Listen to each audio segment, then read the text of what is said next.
Hello everyone, it's Nancy here, and I wanted to show you a new book that I got. I'm so excited to get this book. Oh my goodness, it was, I have his other book. This is called The Law's Guide to Nature Drawing and Journaling. It's brand new by John Muir Laws, and I will put the link to his website below. He is a very, very generous person with his teaching.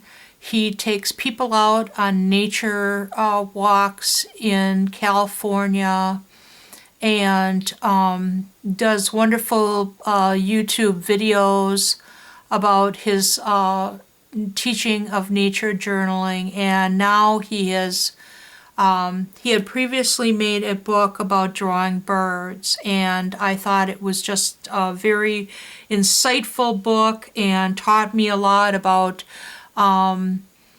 getting to know the birds that were in my area and how to do it and how to quickly put it down in my nature journal. Anybody that is interested in drawing or discovering their world around them. Doesn't matter if you're in a city or in a country, out in the country, you have a whole ecological system out there just waiting for you to explore it. And it could be the types of trees that you have, the types of birds, what animals, live in the trees. This book is going to help you to learn how to draw them, how to discover them, how to be curious about them, and learn more about your world, the natural world in which you live in. And with different media and nature journaling, to me, when I was first introduced to it, opened my world up to discovery of things that I never even thought about knowing. It was part of the reason why Bob and I got together. I wanted to know more about nature. My friend that was a park ranger moved out to Oregon, so I lost daily contact with her.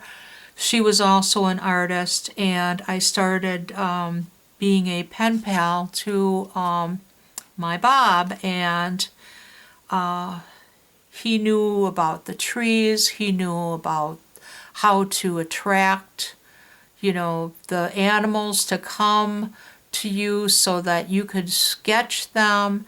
He taught me so many things, and that's what this book is, all about. I already knew how to draw.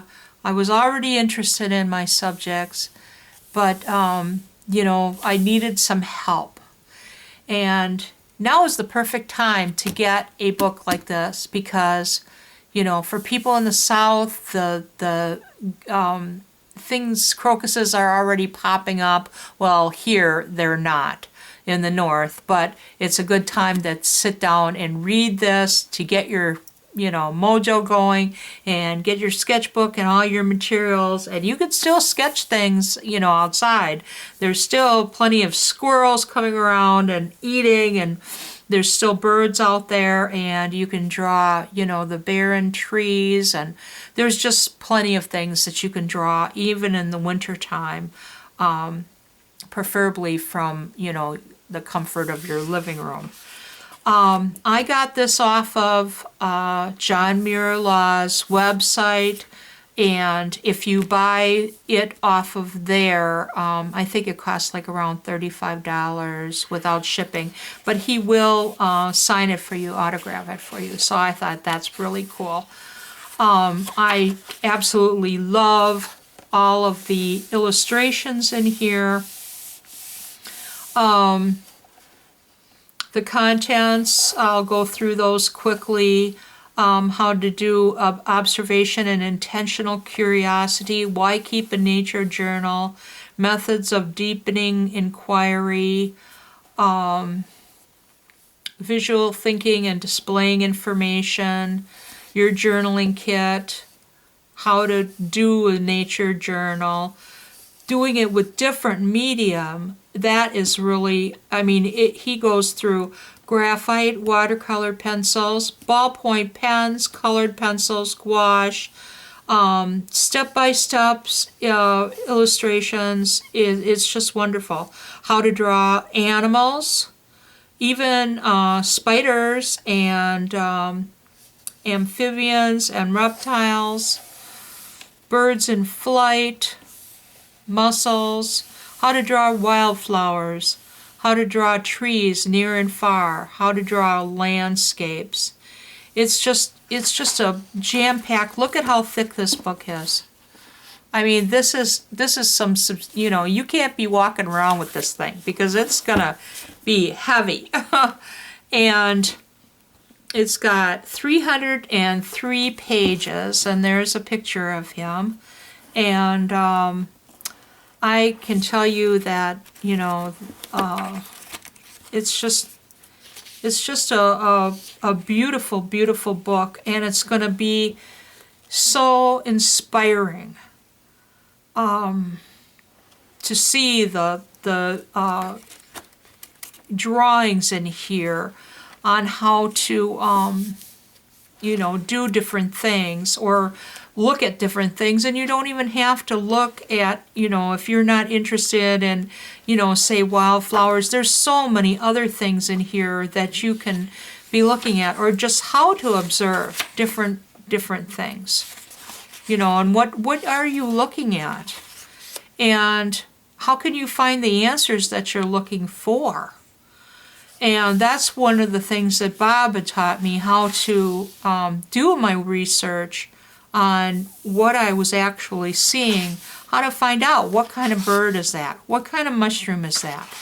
And, you know, you just end up with a wealth of information, and your journals are something that, you know, is an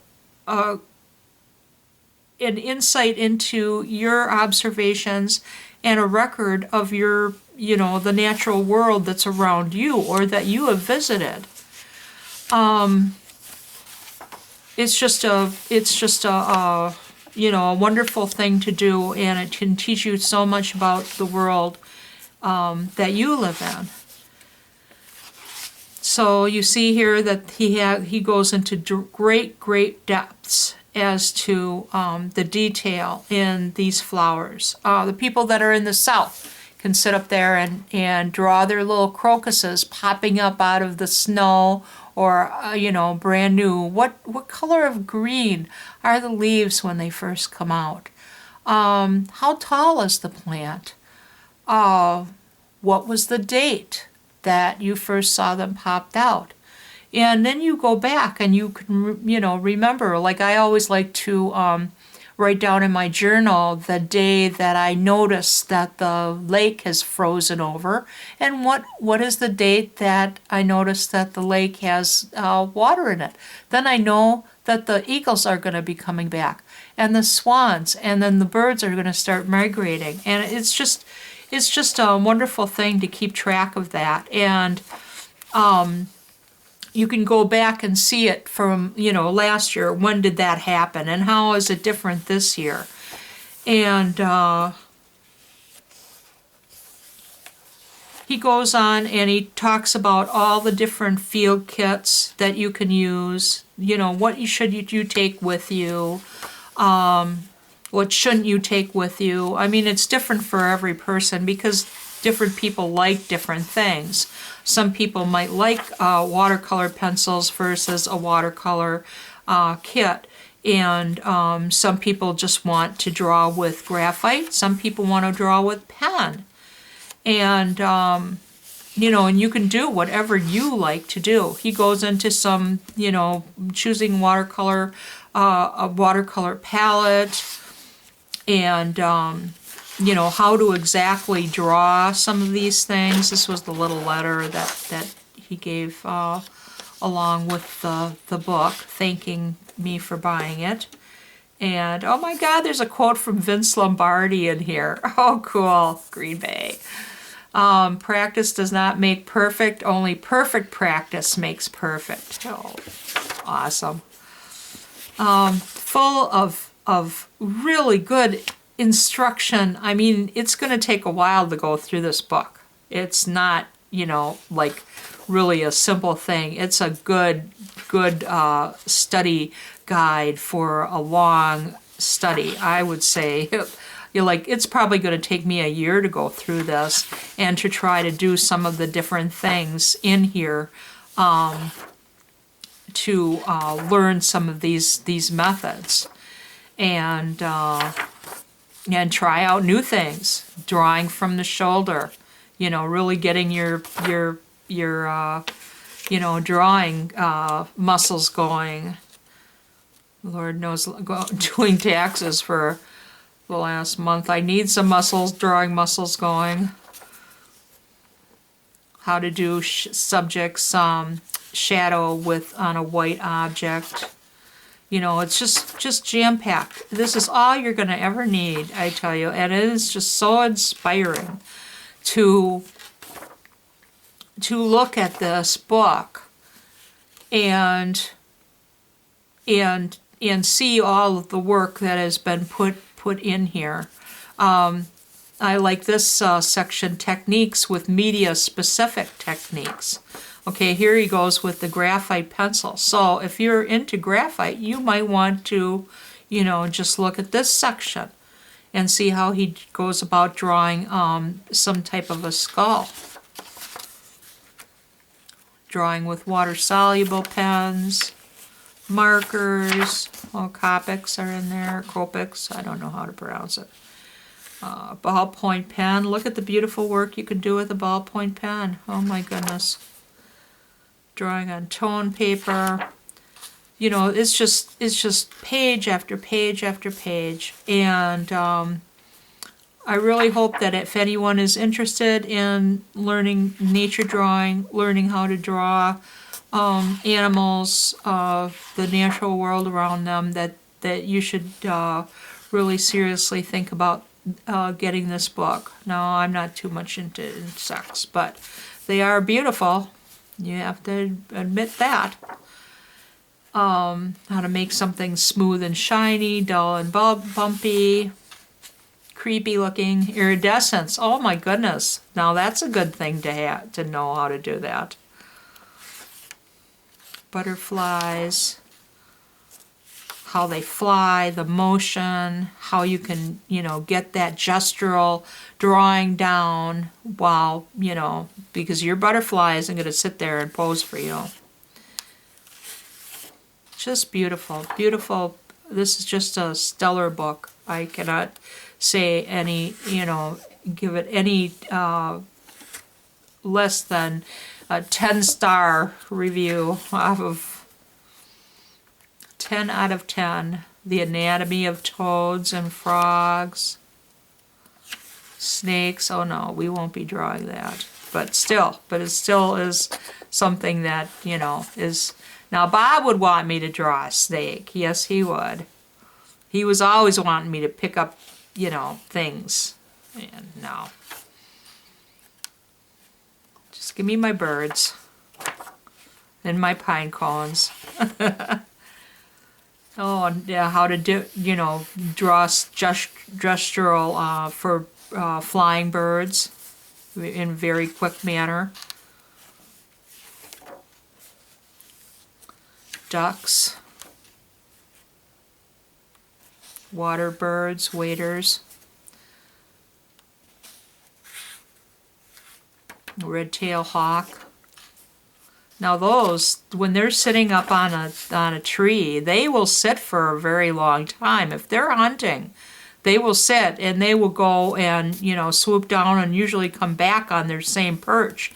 So you could really draw them from life, and then fill in the rest by looking at a reference book. But it's They are good subjects to draw from life.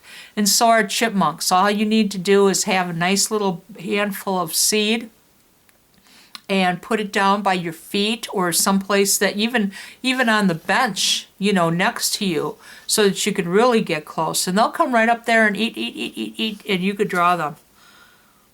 I have done that before. Mountain lion. Bear anatomy. Oh, this is awesome. Here, chipmunks. And notice what he's doing? He's eating. And that's how you do it. But you don't want to be, baiting, mountain lions or bears or anything.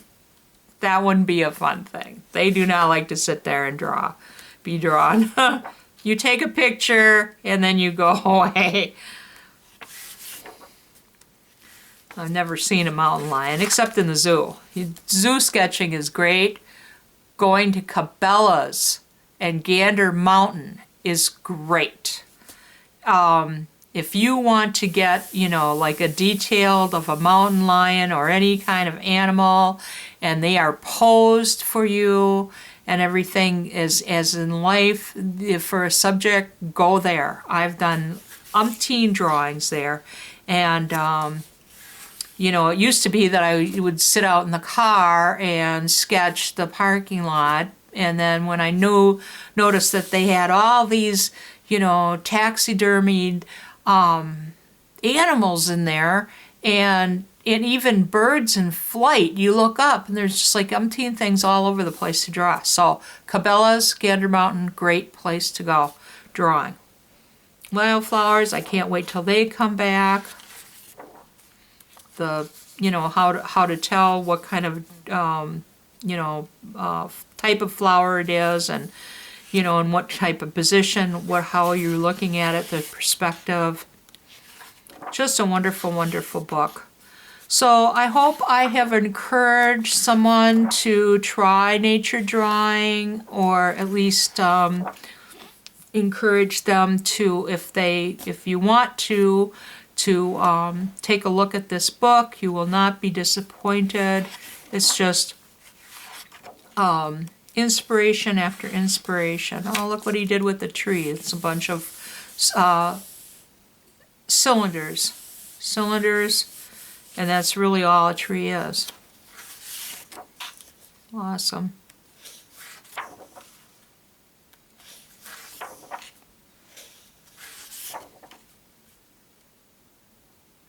Tells you what kind of tree. Douglas fir, oak tree, what do they look like?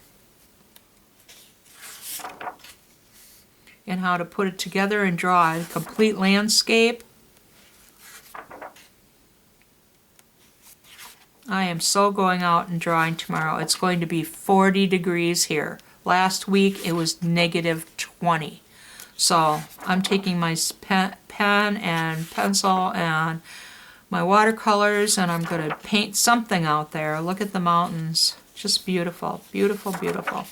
So I hope you've enjoyed this brief review of this book. I will link Mr. Law's website below for you, and I believe you can get this as well on Amazon, and I highly recommend it. If you're interested in doing nature drawing, and if you're in the California area, I don't know where in California he teaches, but it'll say on the website. I encourage you to go and take one of his classes, because he's an excellent teacher, and I hope you've enjoyed this and got something out of this video, and I will talk to you soon. See you outside. Bye.